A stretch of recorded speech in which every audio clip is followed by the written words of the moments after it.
Hello friends, मैं शिव नीचे आपका स्वागत करता हूं आपके अपने यूट्यूब चैनल पर। दोस्तों आज की वीडियो यहां पर जो है इनकम टैक्स एक्ट 2025 के नए सेक्शन 82 को लेकर है। यहां पर जो पुराने प्रोविजंस थे आपके पहले सेक्शन 54 में जो आपको एग्जम्पशन मिलती थी, वो नई प्रोविजंस के अंडर में आपको सेक्शन 82 के अंडर में मिलने वाली है।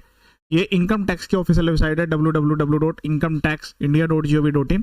यहाँ पर आपको सर्च करना है इनकम टैक्स एक्ट 25। उसके बाद यहाँ पर जो है आप यूटिलिटी सर्च करेंगे, utility to check the provisions. इसमें जो है आप यहाँ पर कंपेरिजन कर पाएंगे। पुराना जो सेक्शन था आपका सेक्शन 54 था, profit on sale of property use for residence. इसको यहाँ पर अब कन्वर्ट कर दिया गया है, सेक्शन 82 नया सेक्शन आ चुका है। ये यहाँ पर हम पूरा डिस्कस करने वाले हैं। तो अगर आपके पास एक रेजिडेंशियल प्रॉपर्टी है और आपने उसको सेल आउट किया है, आपको जो है लॉन्ग टर्म कैपिटल गेन हो रहा है, तो आपको जो है इसका बेनिफिट मिलेगा, आप इसके एग्जम्पशन यहाँ पर क्लेम कर सकते हैं। तो इसके प्रोविजंस को ध्यान रखना जरूरी है। मैं यहाँ पर जो है पॉइंट टू पॉइंट आपको बताने वाला हूँ। आप जो है इसको सही तरीके से रीड करेंगे तो उसका बेनिफिट ले पाएंगे। अगर आपने गलत तरीके से बेनिफिट ले लिया तो बाद में नोटिस आएगा तो आपको प्रॉब्लम हो सकती है। वीडियो को शेयर जरूर कीजिएगा। यहाँ पर आप क्लिक करके पीडीएफ भी डाउनलोड कर सकते हैं, डायरेक्ट भी पढ़ सकते हैं। मैंने ऑलरेडी इसका जो पीडीएफ है वो डाउनलोड कर लिया है। अब यहाँ पर हम डिस्कस करने वाले हैं क्या लिमिट्स है, कब तक आपको इन्वेस्टमेंट करनी है, कितनी मैक्सिमम छूट यहाँ पर आपको मिलेगी, सब कुछ मैं वीडियो में बताने वाला हूँ। तो पहले यहाँ पर सेक्शन होता था आपका सेक्शन 54 था, वो आपका यहाँ पर रिमूव हो चुका है। 1 अप्रैल 2026 से आपका नया प्रोविजंस लगेंगे 82। तो जो आपको एग्जाम्पशन यहाँ पर मिलने वाली है, तो कैपिटल गेन आपका लेगा वो सेक्शन 67 के अकॉर्डिंग लगने वाला है, उससे आपको छूट मिलेगी। तो ये बेनिफिट केवल और केवल इंडिविजुअल और एचयूएफ को मिलेंगे, किसी अदर एसएससी को नहीं मिलेंगे। केवल 2% को यहाँ पर कवर किया गया है। तो पहले सबसे पहले आप नोट डाउन कर लें, अगर आप कोई अदर एंटिटी है जैसे कि फर्म है, कंपनी है, तो आपको बेनिफिट नहीं मिलेगा। आपने जो ट्रांसफर किया है वो एक रेजिडेंशियल प्रॉपर्टी है, उस पर लॉन्ग टर्म कैपिटल गेन जब आपको अराइज होगा बीइंग ए कैपिटल एसेट, वो आपकी बिल्डिंग हो सकती है, लैंड, दोनों में से कोई भी हो सकता है। बिल्डिंग भी और लैंड भी दोनों यहाँ पर जो है कवर किया गया है। ठीक है, बीइंग ए रेजिडेंशियल, ये लेकिन ये जो है रेजिडेंशियल प्रॉपर्टी होना जरूरी है, बीइंग ए रेजिडेंशियल हाउस। और उसको इन्होंने यहाँ पर डिस्क्राइब भी कर दिया, इस पर इनकम टैक्स जो चार्ज लगता है वो इनकम फ्रॉम हाउस प्रॉपर्टी से आता है। वो इस टाइप के, इस नेचर की ये रेजिडेंशियल हाउस आपका होना चाहिए। अब इसमें जो आपको छूट मिलेगी वो यहाँ पर has within 1 year before और 2 year after the date of such transfer. यानी कि आपने जो है 1 साल पहले या 2 साल बाद उस ट्रांसफर को करने के बाद जब आपने परचेज कर लिया हो, और has within 3 years from the date constructed 1 residential house in India. तो जो आपकी न्यू एसेट है, आपने जो है एक आपके पास रेजिडेंशियल प्रॉपर्टी थी और आपने उसको बेचकर दूसरी रेजिडेंशियल प्रॉपर्टी ले ली, तो उस केस में आपको सेक्शन 54 की जो छूट मिलती थी वो अब सेक्शन 82 की इस तरीके से आपको नए प्रोविजन में छूट मिलने वाली है। कंडीशन सेम है कि या तो आपने 1 साल पहले खरीदी हो या फिर 2 साल के अंदर खरीदी हो जब आपने वो एसेट ट्रांसफर कर दिया हो। और अगर आप एक नया कंस्ट्रक्शन कर रहे हैं तो उस केस में जो है विद इन 3 ईयर्स, जिस दिन आपने जो है मतलब जिस डेट में आपने जो है ट्रांसफर किया है एसेट, तो 3 ईयर्स का टाइम दिया गया है नए कंस्ट्रक्शन के लिए। और अगर आपने पहले से ऑलरेडी एक खरीद ली है, ठीक है, या फिर आप जो है 2 साल के अंदर खरीद रहे हैं कोई एग्जिस्टिंग प्रॉपर्टी, तो उसके लिए आपको जो है रेजिडेंशियल प्रॉपर्टी खरीदनी पड़ेगी और उसके आपको यहाँ पर छूट मिल जाएगी। रेजिडेंशियल हाउस खरीदना पड़ेगा। ठीक है, यहाँ पर आपकी जो बिल्डिंग है वो आपकी रेजिडेंशियल हाउस नेचर की होनी चाहिए, बिल्डिंग भी हो सकती है, लैंड भी, दोनों को मिलाकर। कैपिटल गेन चार्ज है सेक्शन 67 के अंडर में, तो उसके लिए आपको जो है ये एग्जम्पशन मिलने वाली है। If the capital gain exceeds the cost of new asset, तो जो इसके प्रोविजन है इनमें अमेंडमेंट आ चुका है ऑलरेडी। जो कैपिटल गेन अगर आपका एक्सीड करता है cost of the new asset से, तो जितना भी वो एक्सेस अमाउंट रह जाएगा वो आपका 67 में चार्ज कर लिया जाएगा। And for computing capital gains arising from the transfer of new asset within 3 years or its purchase or construction, the cost shall be nil। ठीक है, और जो इसकी जो कॉस्ट होगी वो यहाँ पर नील कंसीडर की जाएगी। If the capital gain is equal to or less than the cost of new asset, no capital gain shall be charged under section 67। and for computing capital gain from transfer of new asset within 3 years of its purchase or construction, the cost shall be reduced by the amount of capital gains। इस बात को आप ध्यान से समझें कि अगर आपका जो यहाँ पर कैपिटल गेन अराइज हो रहा है वो 70 लाख रुपीज का हो रहा है, ठीक है, और आपने यहाँ पर जो है एक नया हाउस परचेज कर लिया, ये तो आपकी ओरिजिनल एसेट थी जो कि आपने रेजिडेंशियल हाउस यहाँ पर ट्रांसफर किया है।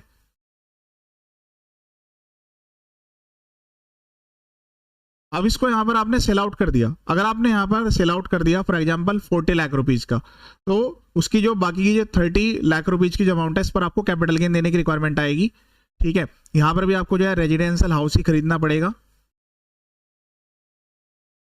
दूसरा केस है कि आपने जो है यहाँ पर 70 या उसके अबोव यहाँ पर आपने इन्वेस्टमेंट कर दिया। सपोज करें आपने जो है 80 लाख रुपीज का यहाँ पर इन्वेस्टमेंट कर दिया, आपने जो ये प्रॉपर्टी सेल की थी उसकी वैल्यू 70 थी और आपने जो न्यू प्रॉपर्टी रेजिडेंशियल खरीदी है वो यहाँ पर 80 खरीदी है, तो उस केस में जो है आपको जीरो वैल्यू पर टैक्स देना है।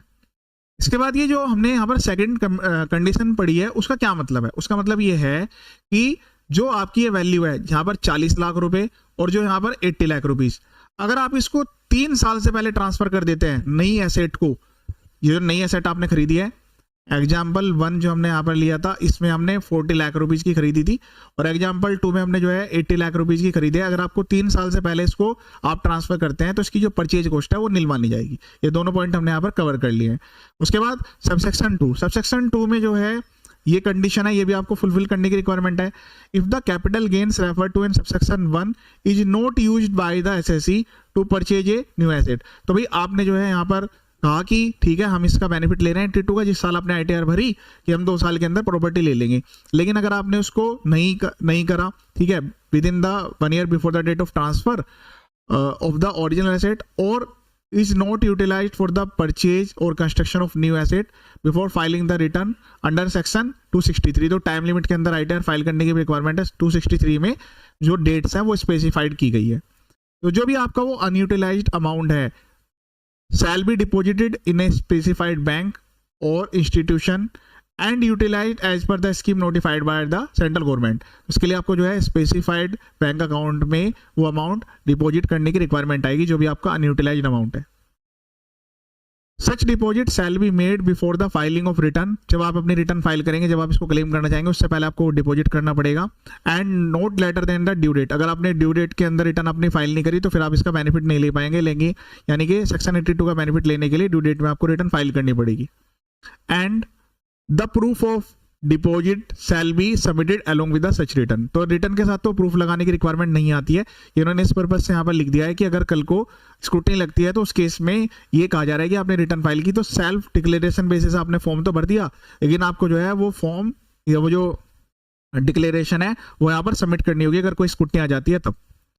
Subsection 3 for the purpose of subsection 1 the amount already utilized for purchasing or construction the new asset together with the deposited amount under subsection 2 subject to the subsection 7 be deemed the cost of new asset, तो ये जो है आपकी जो new asset आपने by किया अगर आपको फ्यूचर में उसको बेचते हैं तो उसकी क्योंकि ऑलरेडी उसके रिगार्डिंग आपने एग्जेम्पशन क्लेम किया तो जो उसकी कॉस्ट है वो उस तरीके से यहाँ पर कंसीडर की जाएगी, लेकिन subject to the condition of subsection 7।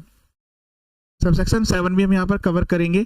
If the amount deposited under subsection 2, अगर आपने ये अमाउंट जो डिपॉजिट किया है यहाँ पर जो आपकी अनयूटिलाइज रह गई थी, अगर वो फुल्ली यूटिलाइज नहीं होती है परचेज करने में या नया सेट बनाने में with in the prescribe time, तो फिर उस केस में जो है उस पर टैक्स लगेगा।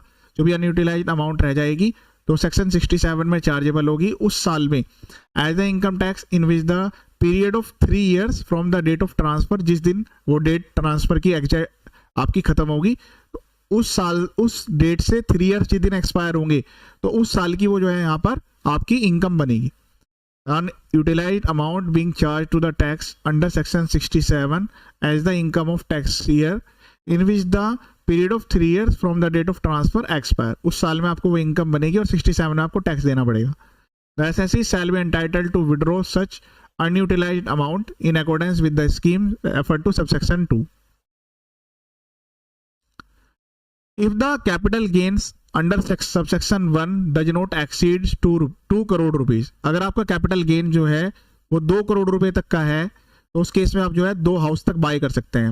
अदरवाइज लिमिट जो है एक रेजिडेंशियल प्रॉपर्टी लेने की है, लेकिन ये भी नया अमेंडमेंट आ चुका है कि अगर आपके जो है यहाँ पर जो है जो आपका कैपिटल गेन आपको अराइज हो रहा है वो 2 करोड़ रुपए तक का है लॉन्ग टर्म कैपिटल गेन, तो उस केस में अगर आप 2 प्रॉपर्टी भी खरीद लेते हैं या नई कंस्ट्रक्शन कर लेते हैं तो भी आप इस कंडीशन के लिए फुलफिल माने जाएंगे। For the purpose of subsection 1 clause b 1 residential house in India, उसको 2 रेजिडेंशियल हाउस रीड किया जाएगा, जो कि हमने यहाँ पर अभी पढ़ा है सबसेक्शन 1 के क्लोज ए में, ठीक है। क्लोज बी के अंडर में जो यहाँ पर एक रेजिडेंशियल हाउस की बात हो रही है, उसमें यहाँ पर 2 रेजिडेंशियल हाउस यहाँ पर कंसीडर किए जाएंगे। For the purpose of subsection 1 clause b and subsection 2 new asset shall mean 2 residential house. तो 2 करोड़ की अगर आपकी कैपिटल गेन है तो आपको लिमिट जो है 2 हाउस खरीदने तक की यहाँ पर मिल जाएगी, उसकी छूट आपको मिलेगी। If during the tax year the assessee has exercise the option mention in subsection 5, तो अगर आपने ये वाली कंडीशन यानी कि सबसेक्शन 5 का बेनिफिट ले लिया 2 हाउस वाला, he shall not be entitled to exercise such option for the same tax year और एनी अदर टैक्स ईयर, यानी कि लाइफ टाइम में आपको एक बार ही मिलेगी, इस साल के लिए भी अगले सालों के लिए भी आप बेनिफिट नहीं ले पाएंगे, बस एक बार आप इसका बेनिफिट ले सकते हैं। अगर आपकी यहाँ पर जो कॉस्ट है न्यू एसेट की वो 10 करोड़ रुपीज, इसकी जो कैपिंग है वो 10 करोड़ रुपीज की है, ये भी 1961 वाले एक्ट में अमेंडमेंट आ चुका था। तो जो भी अमाउंट 10 करोड़ से ज्यादा की होगी वो यहाँ पर जो है केवल 10 करोड़ तक की छूट मिलेगी, उससे ऊपर की सबसेक्शन 1 में आप एलिजिबल नहीं होंगे, ठीक है। तो अगर आपकी यहाँ पर न्यू एसेट आप परचेज कर रहे हैं वो आपकी 11 करोड़ रुपए की, तो ऐसा नहीं है कि आपको 11 करोड़ रुपए का छूट मिलेगी, 10 करोड़ तक की मैक्सिमम कैपिंग है। एक और भी कैपिंग है, अगर आपका जो कैपिटल गेन है वो ट्रांसफर करने की वजह से 10 करोड़ ज्यादा का हो रहा है तो जो भी एक्सेस आपका है वो आपका सेक्शन 67 में चार्ज हो जाएगा। तो कैपिटल गेन की जो लिमिट है वो भी 10 करोड़ रुपए की है, जो नई एसेट परचेज करने की लिमिट है वो भी यहाँ पर 10 करोड़ रुपए की है। चलिए मैं आपको एक बार जो है समरी यहाँ पर बता देता हूँ। आपका नया सेक्शन है वो आपका सेक्शन रहने वाला है सेक्शन 82, ठीक है। जो आपकी एसेट आप सेल करेंगे वो आपकी यहाँ पर रहेगी रेजिडेंशियल प्रॉपर्टी।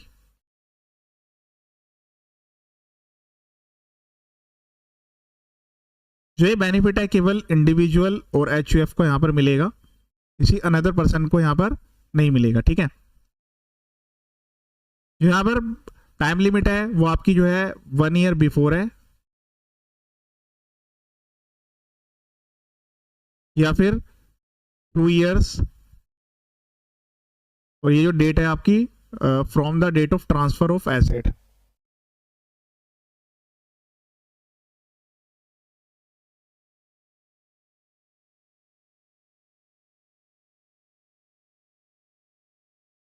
इसमें जो कंडीशन है वो यहाँ पर ये लिखी गई है कि अगर आप जो है न्यू कंस्ट्रक्शन करते हैं, कंस्ट्रक्शन के केस में जो है आपको जो है 3 इयर्स की यहाँ पर लिमिट मिल जाएगी, ठीक है।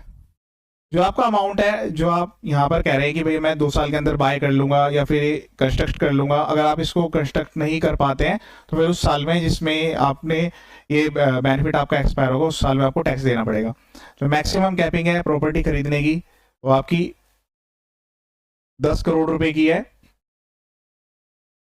फॉर न्यू एसेट,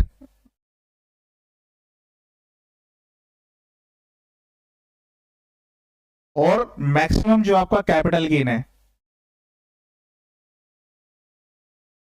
वो भी 10 करोड़ रुपए तक का एग्जाम्प्ट होगा। तो अगर आपका 10 करोड़ से ज्यादा का जैसे 15 करोड़ का है तो बाकी के 5 करोड़ पे आपको टैक्स देना पड़ेगा। जो आपकी न्यू एसेट है जो आप यहां पर बाय करेंगे वो आपको रेजिडेंशियल हाउस बाय करना है।